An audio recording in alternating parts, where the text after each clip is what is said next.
პროტესტზე, საპროტესტო კალენდარზე რაღაცნაირად მონიშნულია 4 ოქტომბერი, ამის შესახებ ერთიანობა ნაციონალური მოძრაობა ხშირად საუბრობს, ამბობენ რომ აი აქვთ კოორდინაცია რვიანის ფორმატში, რა ტიპის კოორდინაციაზე ესაუბრეთ და თქვენ ამ პროცესში როგორ იქნებით ჩართული? მოგესალმებით თქვენს მაყურებელს. რვიანის ფორმატში სადაც პარტიები გავერთიანდით უპირველესად იმ ნიშნით რომ არ გავდივართ ადგილობრივი თვითმფრინავების არჩევნებში და არ ვიღებთ აი ამ ფარში მონაწილეობას, რომელიც თავისი არსით არჩევნები არ არის. ამავე დროს, რა თქმა უნდა, მიდის დისკუსია და მიდის მუშაობა იმაზე, თუ როგორ გაფართოვდეს პროტესტი, როგორ გახდეს ის უფრო ფართომასშტაბიანი და როგორ გაუღრმავდეს ივანიშვილის ის კრიზისი, რაც მას საბოლოო ჯამში შეექმნა როგორც ქვეყნის შიგნით, აგრეთვე ქვეყნის გარეთ. ჩვენ ნახეთ 19 ივლისის აქცია, როცა სწორედ აი ამ 8 პარტიის მოწოდებით ხალხი გამოვიდა ქუჩაში და საკმაოდ ექსტრემალურ და ცხელ პირობებში საკმაოდ კარგი აქცია გამოვიდა. ჩვენ ნახეთ ამის შემდგომ ბათუმში აქცია, ნახეთ სხვადასხვა ტიპის აქტივობები. რა თქმა უნდა, ისე მუშაობთ, რომ მსგავსი თარიღები მომავალში და სექტემბრის თვეში და ოქტომბრის თვეში არსებობდეს და პროტესტი გაფართოვდეს. 4 ოქტომბერი არის ერთ-ერთი თარიღი, რომელსაც ასახელებენ გარკვეული წარმომადგენლები, ხო, სხვა პარტიიდან, მათ შორის ნაციონალური მოძრაობიდან. ამაზე ხა თქვა რვიანის ფორმატში შეთანხმება, რომ ეს არის ჩვენი აღებული რაღაცა დღის წესრიგი და ამაზე გვაქვს ძალიან სამზადისი, ეს ასე ნამდვილად არ არის, თუმცა ნებისმიერი დღე, რომელიც იქნება ასე თქვა პროტესტის გაფართოებაზე, გაძლიერებაზე ორიენტირებული და როდესაც ხალხი გამოვა ქუჩაში და რაღაც თავის ასე თქვა წუხილს დააფიქსირებს ივანიშვილის წინააღმდეგ, ეს არის აბსოლუტურად მისაღები ჩვენთვის და რაღაცა ჩვენ ამაში ორგანიზებაში ჩართული არ ვართ, თუმცა ჩვენი წევრები და ჩვენი მხარდამჭერები ალბათ იქნებიან მსგავს შეკრებებზე. შესაბამისად, ხო, 4 ოქტომბერი ერთ-ერთი ნაწილია, თუმცა კარგად უნდა გვესმოდეს, რომ არც 4 ოქტომბერი ან არც 4 სექტემბერი და არც 4 ნოემბერი ვერ იქნება რაღაცა დედლაინი, ხო, ისეთი, როდესაც ამის შემდეგ თუ რაღაც არ მოხდა, ივანიშვილი დარჩა და უნდა შევეგუოთ ამ მდგომარეობას. ნამდვილად არა, ეს პროცესი არის, რომელიც დაიწყო შარშან შემოდგომაზე, ისევ გრძელდება და აუცილებლად დასრულდება უფრო მალე ვიდრე გვიან, მაგრამ რაღაცა თარიღების დასახელება ამ ეტაპზე, ასე თქვათ, არ არის გონივრული, იმიტომ რომ რაღაცა არსებობს გარკვეული მოლოდინები, გარკვეული ცვლადები, რომელიც უნდა გაირკვეს და მუშაობთ მაქსიმალურად, რომ ეს უფრო სწრაფად მოხდეს ვიდრე გვიან. კი ბატონო, ვიცი თქვენი პოზიცია თვითმმართველობის არჩევნებთან დაკავშირებით, თუმცა მაინც გამოვეხმაუროთ დღევანდელ უბრალოდ დღეს გახდება ცნობილი ვინ იქნება ლელოსა და გახარიას პარტიის ერთობლივი შეთანხმებული კანდიდატი, როგორ შეფასებას მისცემთ თქვენ ამ პროცესს, ვიცი თქვენი პოზიცია, სხვა პარტიებთან ერთად ფიქრობთ, რომ ეს არის ბიძინა ივანიშვილის სპეცოპერაციაში შეყოლა, რუსული თამაში და ასე შემდეგ. რატომ ფიქრობთ ასე? ეს არჩევნები არ არის, რაც ახლა 4 ოქტომბერს უნდა ჩატარდეს. ჯერ კიდევ მარტის თვიდან ჩვენი კოალიციის ლიდერები ნიკა მელია, ნიკა გვარამია, ზურა ჯაფარიძე, სხვაები ძალიან ხმამაღლა აფიქსირებდნენ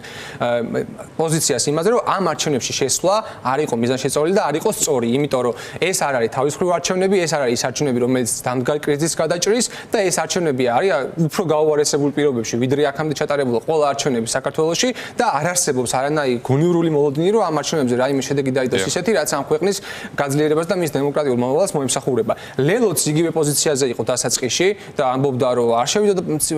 ამ არჩევნებში არც ერთ შემთხვევაში თუ პატიმრები ციხეში იქნებოდნენ, არ შევიდოდა თუ არ შეყვებოდნენ მას სხვა პარტიები და არ იქნებოდა ერთობა, ამას ამბობდა მამუკა ხაზარაძე ყველა ეთერში ძალიან მკაფიოდ და ეს ყველას კარგად გვახსოვს და უცებ ადგნენ და ვითომ არაფერი შედიან არჩევნებში და ნუ მე რა ვიცი, არ ვიცი ეს ინფორმაცია არის თუ არა ცნობილი, ვიცით რომ ირაკლი კუპრაძის დასახელებას აპირებენ თბილისის მერობის ავრაუდო კანდიდატად და ავის დადასტურდება რამდენიმე საათში თუ ესეა, თუმცა ვინც არ უნდა დასახელდეს მნიშვნელობა არ აქვს. აი მე მაქვს ესეთი შეკითხვა.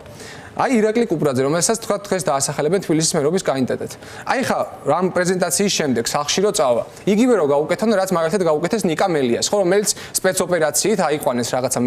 ლისისკენ მიმოვალ გზაზე, გაიტაცეს ჩვეულებრივად, ისე რომ აი არაფერი არც ოქმი არსებობს მაგის, არც არაფერი მტკიცებულება, არც ვიდეო ჩანაწერები, პირიქით დაულეწეს მანქანას ვიდეოები და კაცი უბრალოდ გაიტაცეს და ეხლა არის პოლიტიკური პატიმარი, ხო, სხვა პატიმრებთან ერთად. აი იგივე რო გაუკეთონ დღეს ირაკლი კუპრაძეს, აი ამ პრეზენტაციის მერე. რაც არ არის გამორიცხული, იმიტომ რომ ქართული ოცნება არის აბსოლუტურად ასე ვთქვათ არანორმალურ მდგომარეობაში, არ მომხდარა ჯერ ის არსებით დათმობები, რაც გააუმჯობესებდა საარჩევნო და პოლიტიკურ გარემოს, ესენი მაინც შედიან არჩევნებში და კითხვა მაქვს. ეს რომ მოხდეს და კუპრაძე რომ გაიტაცონ დღეს ხოცებმა, ისე როგორც გაუკეთეს ნიკა მელიას. რას აკეთებენ, ან რას ვაკეთებთ ჩვენ, ან ამაზე რა შეფასება უნდა გქონდეს, რომ აი კიდე ერთხელ ჩამოვხადეთ ხოცებს ნიღაბი და ამაზე შეშფოთება უნდა გამოვხატოთ. ანუ სასაცილო არის, გესმით, ან მდგომარეობა არის კომიკური, ის მდგომარეობა რაშიც მაგათმა თავი ჩაიგდეს.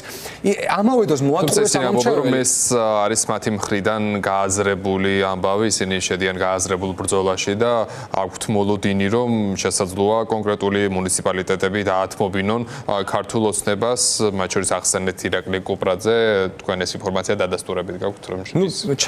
ჩემი წყაროს ინფორმაციით ასე არის, დადასტურდება რამდენიმე საათში ასე არის თუ არა, თუმცა კიდევ ერთხელ მეორე პერსონას მნიშვნელობა არ აქვს ვინ იქნება მერობის კანდიდატი, მაგრამ კუპრაძე ვიცით რომ იქნება და აი ხო აი ესეთი შეკითხვა მაქვს რომ აი რო გაიტაცონ როგორც ნიკამელია რას აპირებენ. რაც შეეხება ის რომ გამოსტაცონ მუნიციპალიტეტები, ხა მაგაზეც ვიტყვით რომ ხან იმას ამბობენ რომ მუნიციპალიტეტები უნდა გამოსტაცონ და საკრებულოები, ხან იმას ამბობენ რომ ქოცებს კიდევ ერთხელ აი დაანახებენ ქვეყანას ქოცებმა არჩევნები გააყალბებს და რაღაცა აი ამ კიდევ ერთხელ ჩამოხსნიან ნიღაბს მე-500-ჯერ ჩამოხსნიან ქართულ ოცნებას ნიღაბს ეს არის მათი ურთიერთგამომრიცხავი პოზიცია. აი მე მაქვს ეგეთი შეკითხვა ამავე დროს მეორე შეკითხვა. თუ გაყალბდა ეს არჩევნები და გაყალბდება გარანტირებულად, ხო, იმიტომ რომ ეხა არანაირი შემზღუდველი ის არ არსებობს, დამკვირვებლები არ ჩამოდიან, გაუარესებულია მდგომარეობა და გაყალბდება ყველა ვარიანტში. აპირებენ საკრებულოებში შესვლას და აპირებენ აი მანდატის აღებას, რასაც რა ვიცი, თავისი რამდენიმე პროცენტიანი შედეგით მიიღებენ. თქვენს გქონდათ შესაძლებლობა რომ ამ პროცესს დახმარებოდით თქვენი მონაწილეობით და ერთობლივად გებრძოლათ, მათ შორის აი ლელოს და გახარიას პარტიის წარმომადგენლები მუდმივად იშველიებენ იმ შედეგებს, რომელიც დადგა მათივე შეფასებით, მათ შორის გაყალბების შედეგად გულისხმობს საპარლამენტო არჩევნებს თბილისის შედეგებს, როდესაც 4-მა პროდასალურმა პარტიამ მოუგეთ ქართულ ოცნებას ჯამში. გეთანხმებით, ოღონდ აი ეს 4-მა პროდასალურმა პარტიამ მოუგეთ 20,000 ხმით თბილისში,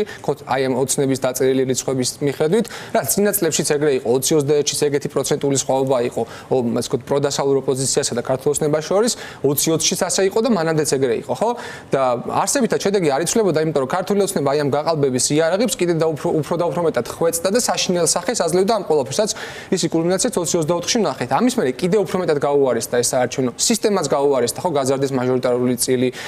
აღარ არის საერთოდ დამკვირვებლები, აღარ არის არანაირი გარანტია. ამიტომაც აქედან გამომდინარე, რომ ავწოდავწოდეთ ჩვენი პოზიცია იყო თავიდანვე მკაფიო და ამას მათ უზიარებდით ძალიან აქტიურად, რომ ეს არ არის არჩევნები, ეს არის პროცედურა, სადაც ადამიანს თავისი ნების გამოხატვა შეუძლია და ეს ნება აისახება სამართლიანად. ამიტომ აი ამ ფარში მონაწილეობა ეხა არის აბსოლუტურად გაუმართლებელი და თუ რაიმე ივანიშვილს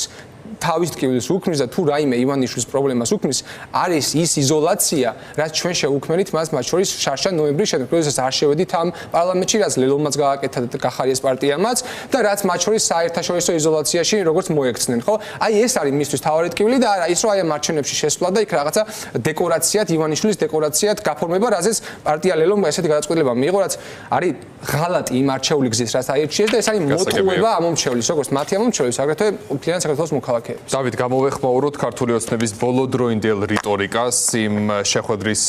ფონზე, კვალდაკვალ, რომელიც გაიმართება ვაშინგტონში დღეს ევროპელი ლიდერების მონაწილეობით, ზელენსკისა და დონალდ ტრამპის მონაწილეობით, ქართულმა ოცნებამ რაღაცნაირად ფსონი დადო რუსეთზე და ჩვენ მოვისმინეთ თეატროლოგიანის კომენტარი Facebook პოსტი, რომ რაღაცნაირად ხელის მოსაკიდებელი ადგილი აღარ დარჩაო, რაღაცნაირად შეურაცხმყოფელი დამცინავი კომენტარი, რაზე მეტყოლებს ეს ქართულ ოცნებაზე პირველ რიგში და რა პოზიცია აერჩია რეალურად ქართულმა ოცნებამ, რატომ ფიქრობენ ისინი, რომ ეს რეალურად მათთვის იქნება მომგებიანი? თეატროლოგიანის განცხადებაი ძალიან მართლა რომ არ წაგვეკითხა ავტორი ვინ იყო, ვიფიქრებთ რომ მარია ზახაროვა ამბობდა ამას, რომ ის კი არა რომ თქვათ ზელენსკისთან ერთად ევროპის მთავარი ქვეყნების ლიდერები ჩადიან ამერიკაში და არის მნიშვნელოვანი მოლაპარაკებები, სადაც უნდა დასრულდეს რაღაცნაირად ეს ომი და ასე ვთქვათ მშვიდობის გარანტია შეიქმნას, ხო, როგორც ევროპის კონტინენტზე, აგრეთვე მთლიანად რეგიონში, რასაც ძალიან აქტიურად აკეთებს ტრამპის ადმინისტრაცია და ევროპელი ლიდერები და ნაცვლად იმისა, რომ ამას მიესალმებოდეს ქართული ოცნების წარმომადგენლები. თეატროლოგიანი ლაპარაკობს, აი როგორ იცით, აი როგორც მარია ზახაროვა დამცინავად დაილაპარაკებდა ამ პროცესებზე. რო არ ვიცოდეთ ავტორები ვინ არის, ვიფიქრებდით რომ ამას რუსეთის დუმის დეპუტატები აკეთებენ ამ განცხადებებს, ხო? იგივე მდინარაძემაც გამოვიდა და რაღაც აი ხო ხედავთ ეს რაღაც პროქსიომი არის, რომ იქ სინამდვილეში რუსეთი და ამერიკა ებრძვის ერთმანეთს და უკრაინელებს ხოცავენ, ანუ აბსოლუტური ტყუილი პროქსიომი რო იყოს, ამერიკა ნებისმიერ დროს დაასრულებდა მაგ ომს, ხო, თუ მიცი დაწყებულია და ნებისმიერ დროს ტრამპი როცა იტყო და ჯოხს აიქნებდა, მაშინ გაჩერდებოდა ეგ ომი, მაგრამ არანაირი პროქსიომი არ არის. რუსეთი დაესხა უკრაინას თავს ისე როგორც დაესხა საქართველოს და ყველა სხვა მეზობლებს ისტორიის განმავლობაში, მისი იმპერიალისტური ზრახვების გამო და ეს ასე იყო სულ და აი ხა არის ზუსტად მაგის მოლოდინი, რომ ეს ამბავი რაღაცნაირად დასრულდება და მშვიდობა დაისადგურებს და ქართული ოცნების აი მედია პროპაგანდას თუ შევხედავთ, რუსეთის მხარეს არიან. აი პირდაპირ გაცხადებულად არიან რუსეთის მხარეს და ეს მე არ ვიცი რა мотиваცია არის, ეს არის პირადი ბოღმა და გაბოროტება თუ ეს მართლა რუსეთიდან დავალება არის, მაგრამ მაგას მნიშვნელობა არ აქვს. ეს კარგად აჩვენებს იმას, რომ მათი ეს პოზიციონირება და მათი ეს გამოხატვა სიტყვებითაც კი არის აბსოლუტურად ანტიეროვნული, ანტიქართული, არაფერი კარგის საქართველოს არ მოუტანს და ის რომ საქართველოს უსაფრთხოების გარანტია და საქართველოს განვითარების გარანტია ევროკავშირში და ნატოში გაწევრიანება არის, ეს ქართული ოცნებისთვის ან გაუგებარია, ან რა ვიცი, ყველაფერს აკეთებს იმისთვის, რომ ეგ არ მოხდეს და ევროკავშირი ახსენეთ და 31 აგვისტო არის დედლაინი მიცემული ქართული ოცნებისთვის, წაიღონ უკან რუსული კანონები და მიიღონ კონკრეტული გადაწყვეტილებები, რას ელოდებით თქვენ დავკარგავთ თუ არა ჩვენ ვიზა ლიბერალიზაციას, რამდენად ახლოს ვართ ამ საფრთხესთან? ნახეთ, ჩვენ ვხედავთ, რომ ქართული ოცნება არასრულებს არაფერ საერთოდ, რაც იმ რეკომენდაციებს, რაც მათ შორის ევროკავშირმა არაერთხელ გააჟღერა საქართველოს მთავრობის მიმართულებით და აი როგორი შეგრძნება იცით, რომ